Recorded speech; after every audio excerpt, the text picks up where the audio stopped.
आता बघूयात news top 9 मध्ये राजकीय बातम्या। मुंब्रामध्ये भगवा ही सुरुवात आहे। इस्लामपूरचं ईश्वरपूर केलं तसं मुंब्र्याचं मुंब्रा देवी करू जितुद्दीन सारखे आम्ही रोज नाश्त्यामध्ये खातो। मुंब्र्यातील सभेतून नितेश राणे यांची जितेंद्र आव्हाड यांच्यावरती सडकून टीका। मुंब्रामध्ये नितेश राणे आणि जैन मुनी निलेश चंद्र यांची सभा संपन्न। जलील यांना सांगतो तुझा बाप नितेश राणे मुंब्र्यामध्ये आलाय। निलेश चंद्र यांची टीका। नितेश राणे मुख्यमंत्री बनायला पाहिजेत असंही वक्तव्य। जैन मुनींनी काय बोलावं हा त्यांचा विषय आहे। छत्रपती शिवाजी महाराजांची तुलना कोणाशीही होऊ शकत नाही, नितेश राणेंचं वक्तव्य।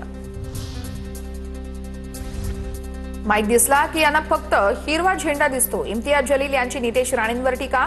लोकप्रतिनिधींनी विकासाच्या मुद्द्यावर गॅस पुरवठ्यावरती बोलावं, जलील यांची टीका।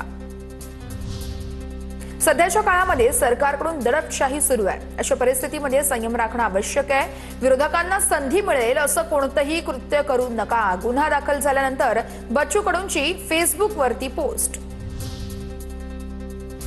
अर्जेंटिनातील महापौर मारियो अल्बर्टो इशी आणि मुंबईचे उपमहापौर संजय घाडी यांची सदिच्छा भेट।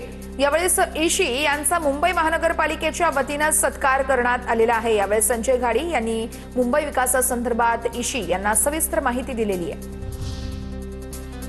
केरळमध्ये काँग्रेस खासदार शशी थरूर यांच्या ताफ्यावरती हल्ला। निवडणूक प्रचाराच्या वेळेस भर रस्त्यामध्ये गाडी अडवून सुरक्षा रक्षकाला मारहाण। पोलिसांनी कारवाई करत 2 जणांना ताब्यात घेतलं। कालपासून माझ्या विरोधामध्ये आपकडून सुनियोजित मोहीम सुरू आहे। सर्वांची भाषा, शब्द आणि आरोप एकच। हा योगायोग नाही। आपच्या राघव चड्डांची प्रतिक्रिया। आपकडून माझ्या विरोधामध्ये ठरवून हल्ला केल्याचा आरोपही करण्यात आलेला आहे। जब ऑपोजिशन पार्लियामेंट से वॉकआउट करता है, सदन से वॉकआउट करता है, तो राघव चड्डा वहीं बैठे रहते हैं, वो वॉकआउट नहीं करते। ये सरासर झूठ है, सफेद झूठ। मैं चुनौती देता हूं, एक इंस्टेंस, एक दिन ऐसा बताइए